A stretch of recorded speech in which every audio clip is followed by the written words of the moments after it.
shouldn't have. The But 60s. I'm reading the Melody Maker, and then I had a coffee in front of me, and then I lowered the paper down, and George was looking at me, but just about to play a sitar.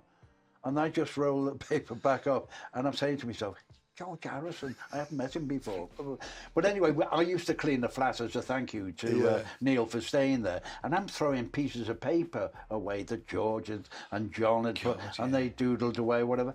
How much is that worth now? Yeah. I'm sure that the binman is now living in Hawaii. You know, the beautiful. It's But then, weird, so isn't it? that It's was like, the thing. I've often thought that, Judge, you know, when we used to go and sign people in, and they'd make them sign the, you know, in the BBC, and they'd sign it, and they gave you the plastic, and you just chucked it. Went home and chucked it in the bin. So many. Could be like Bruce Springsteen or something, you know. It happened with the fan club when the Beatles split. I used to pop into Savile Row and do session work in the studio with a couple of the bands. Badfinger, what a tragic story. That's another story. People, I mean, if you read the book, it's just I saw the documentary on BBC Four, I think. The casualty of the business. There are good times, but there are sometimes sad times. But anyway, I remember being at Apple one day, and the Beatles split. So Paul was set up in Soho Square with MPL, and the boys were in Savile Row.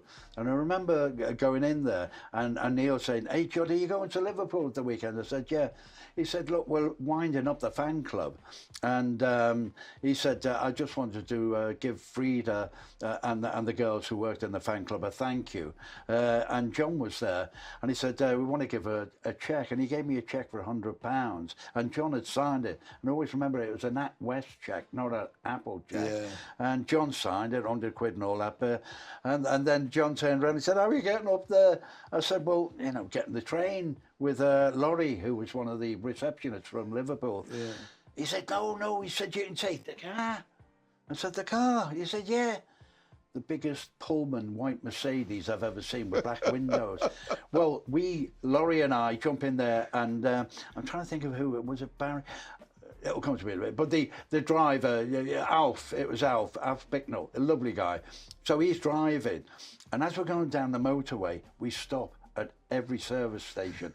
I just wanted to open that door, get out of this Mercedes, go and have a pee-pee, and then get back in. And Laurie was the same. And when we got to Liverpool, I lived in a little council house, and we couldn't get the vehicle round the corner. It was too big. And all the neighbours would be hanging out, wouldn't they? Saying, well, no one was there. The annoying thing is, I got there, and everyone was at work, so I was really disappointed.